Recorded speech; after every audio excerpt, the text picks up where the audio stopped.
সময় দিবেন। যমুনার সামনে প্রধান উপদেষ্টার বাসভবন 25 জন যে রাস্তা ব্লক করে থাকেন, কিংবা আপনার এইদিকে 1-150 জন রাস্তা ব্লক করে দিচ্ছেন। এই যে দীর্ঘদিন যে আন্দোলনটা চললো, যার বিপ্লবের এই সামনের একটা পরিবর্তনের বাংলাদেশ আমরা আশা করি, এর বেনিফিশিয়ারি আপনি, আপনার সন্তান, নেক্সট জেনারেশন সবাই হবে। তো এই গভর্নমেন্টকে কিছুদিন একটু সময় দেন। এখনই দাবি দেওয়া নিয়ে জিম্মি করে সচিবালয়ে ছাত্ররা ঢুকে যাচ্ছে। কেন এইচএসসি পরীক্ষা হবে না? কেন পরীক্ষা হবে না? ছাত্রদের পড়াশোনা করতে হবে।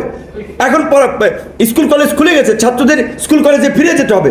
আপনার নিশ্চয়ই মনে আছে, দেশ স্বাধীনের পরে 73-এ আপনার ছাত্ররা একবার অটো প্রমোশনের দাবিতে ঢাকা বিশ্ববিদ্যালয়ের ভাইস চ্যান্সেলরকে অবরুদ্ধ করেছিল। সে সময়ের স্বাভাবিক রাষ্ট্রপ্রধান হিসেবে শেখ সাহেব তখন ফোন করে তার কাছে দুঃখ প্রকাশ করেছিলেন, যে কারণ ছাত্ররা যারা ম্যাক্সিমাম ছাত্রলীগের নেতা ছিলেন বা সে সময় তিনি মুক্তিযুদ্ধের নেতা ছিলেন, তো কাজেই সেই ক্ষেত্রে সেই ছাত্রদেরকে অটো প্রমোশন দেওয়া হয়নি বিশ্ববিদ্যালয় লেভেলে। তাহলে এইচএসসি লেভেলে পরীক্ষা বাতিল করা কোনোভাবেই আমি মনে করি সঠিক সিদ্ধান্ত না। ছাত্রদের ট্রাফিকের কাজের এখন আমি মনে করি সামলানোর দরকার নাই, পুলিশ সামলাবে।